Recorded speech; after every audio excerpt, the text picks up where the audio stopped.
Well, hi everybody. Welcome to Father, Son, and Skillet. I'm Alden. I'm Owen. And this is a skillet. As you remember in our last episode, this is the one we cleaned up and gave a nice mirror-like finish to. So today we're going to be making cornbread in that.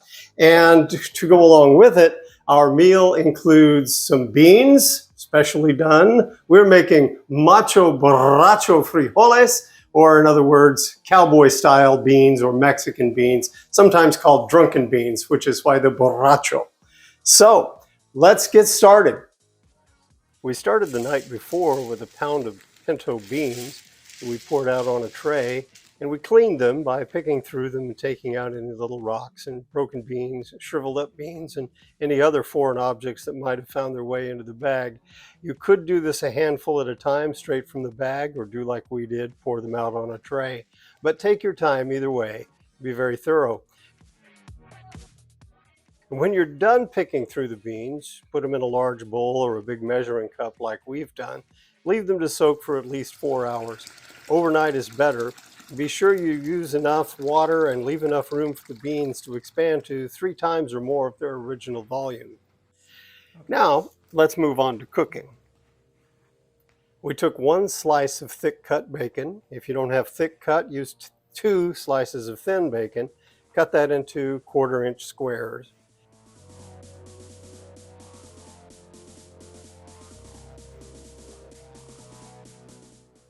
And put that into the pot that you're going to cook the beans in. You won't need to add any extra fat to the pan, and there should be plenty of fat in the bacon.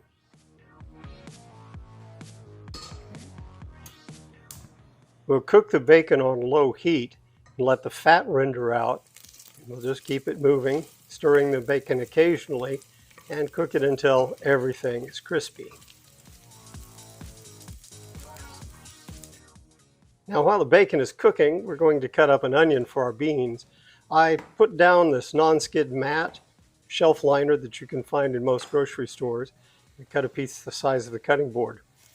We're using a small yellow onion here, and I cut off both ends, then cut it in half from top to bottom to make it easier to peel.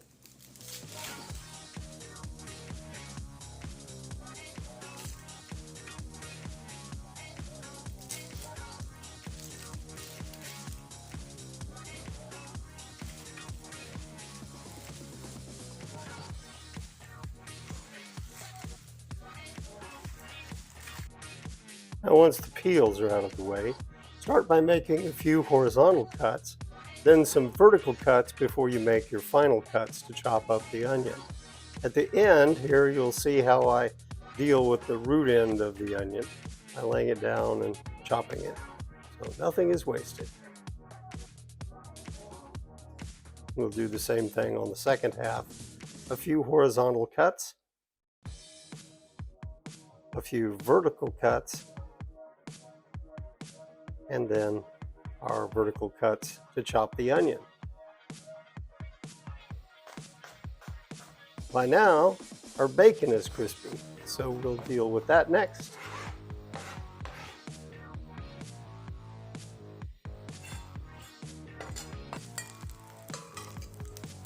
Well, the bacon is done, as you can see, nice and crispy, starting to brown up good. So we take it out of the pan and leave the fat behind. And we put in our onion. Still on low heat, we're going to let the onion cook until it's translucent, starting to get a little color around the edges.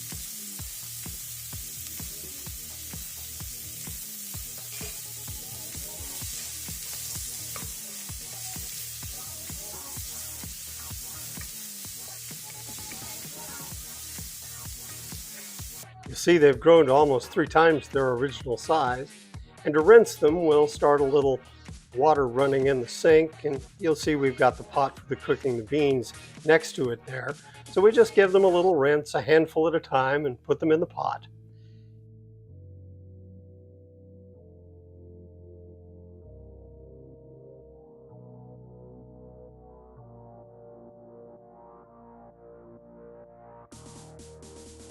Now, one thing you should do while you're rinsing these beans is to take out any little bean skins that are floating to the top, or any small beans that you might have missed when you were picking through the beans initially, because those won't cook properly anyway.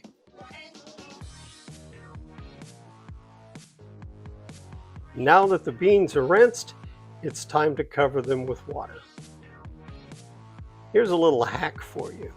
If a recipe says cover with water, you put your hand down there against the beans, and when the water covers your hands, then you know that everything's covered. Let me introduce you to the ingredients that go in the macho borracho frijoles, and that is, first of all, the bacon that we cooked. A few sprigs of epazote. If you can't find epazote like in a local Mexican grocery store, some cilantro or culantro would work just as well. Another thing we like to add is just a touch of heat and sweetness with these candied jalapenos. And the thing that makes it drunken beans is, of course, beer. So let's get the beer in the pot.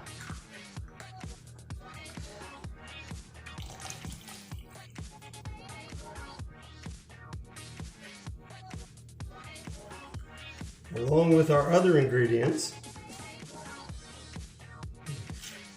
epazote and the bacon, and then just a couple of these candied jalapeno slices. Turn the heat on high, bring it to a nice boil. We'll simmer it and partially cover it once it comes to boil.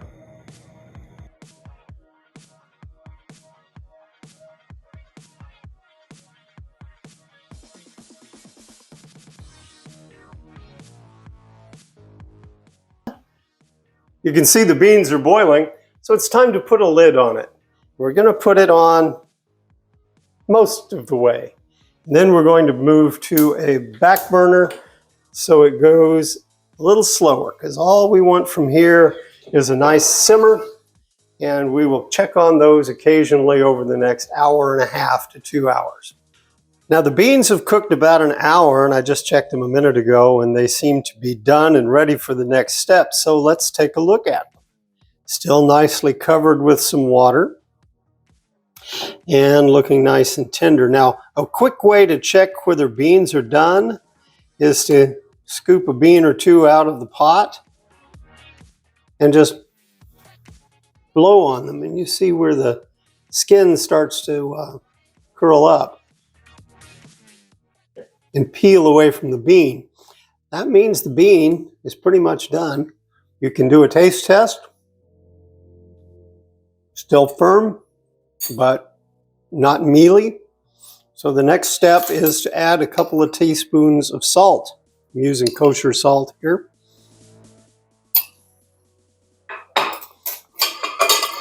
And we'll stir that in.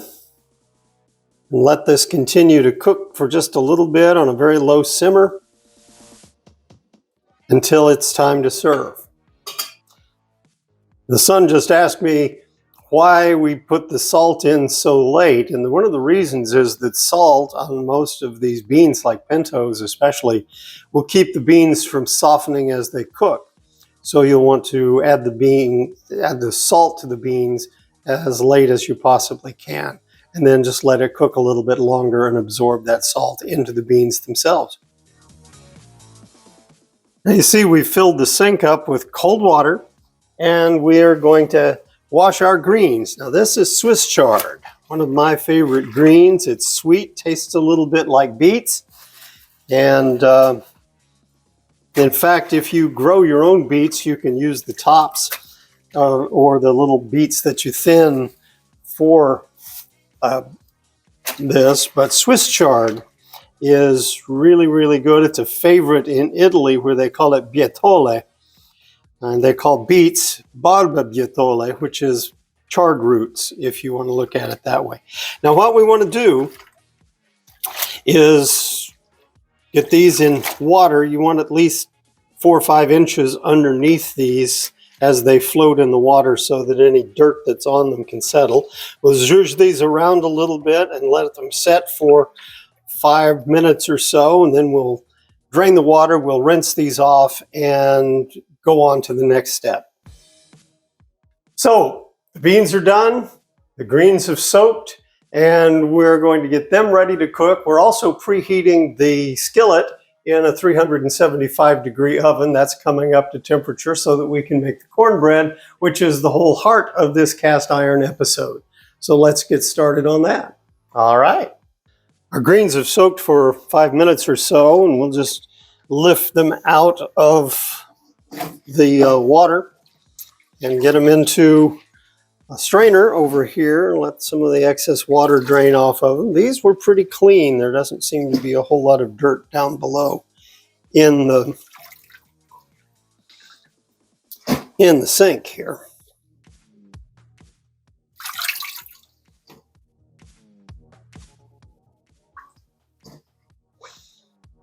All right, so we've got about a ½ inch of water coming to a boil in this pot here. It's got a little bit of salt in it. So let's get our greens trimmed up and chopped some so that they won't be too big to eat. First thing we need to do is get rid of these gnarly stems. The stems are pretty tender, but those gnarly ends aren't any good. So those are for the compost heap, and we'll just go through these with a knife real quick, scoop them up, get them in the pots, and do that with the rest of the batch.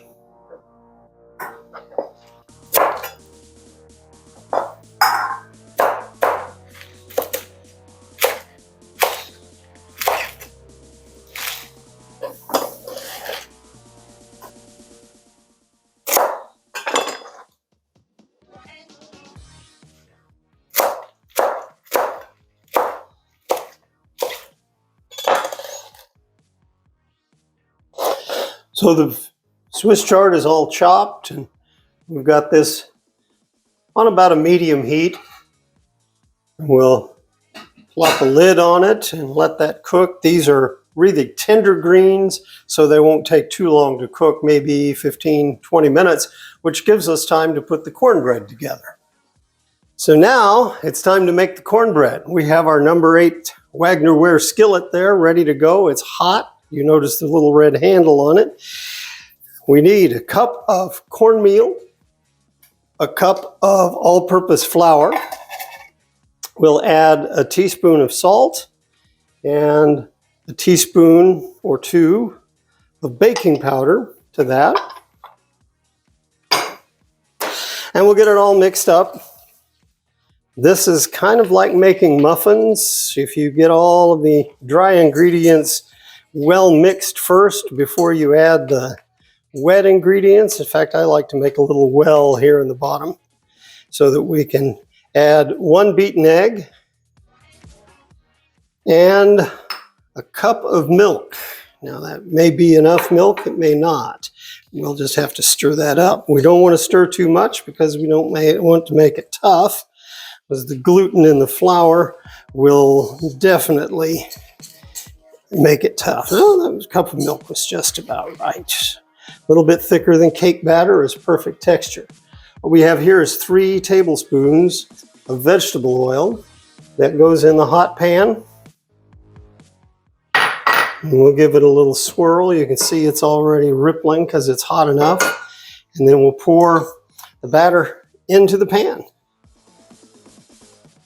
You can see it just on the edge of sizzling.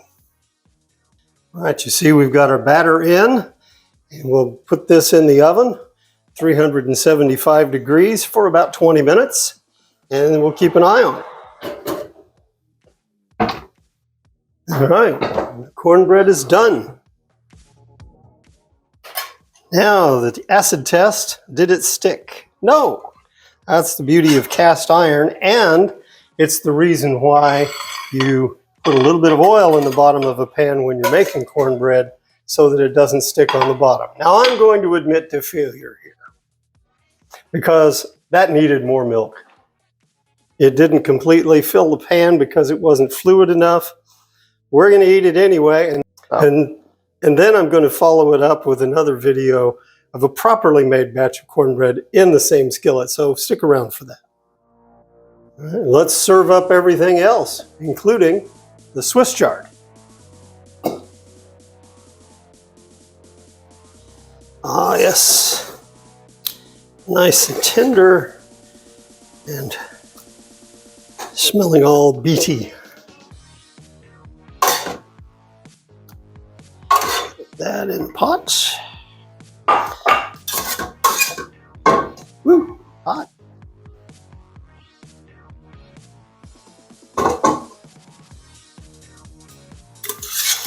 Don't forget that pot liquor.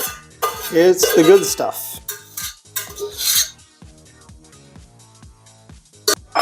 And now for the beans.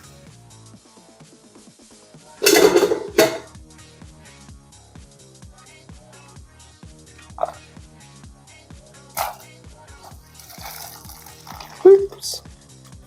Sloppy Dad. Ah, there's more for another serving. Take some of this excess liquid off. So there you have it. Macho borracho frijoles, Swiss chard, and some cornbread made in our cast iron skillet. What a lunch. So we let the pan cool off after we baked the cornbread, and I am sorry for such a miserable batch of cornbread. The one fortunate thing is I don't believe it's stuck in the bottom of the pan. We're going to scour that out just to be sure. Now you can see I poured off what little extra oil there was here.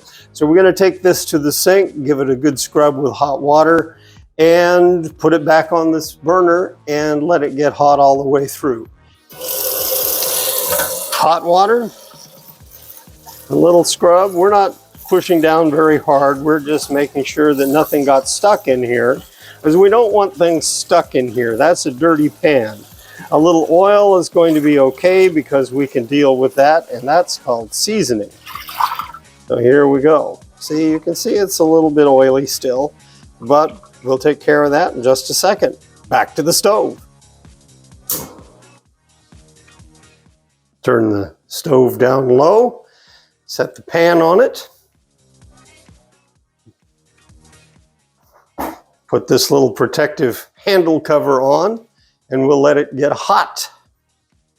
It took about 5 minutes for our pan to get hot enough to dry off all of the water that was stuck on there.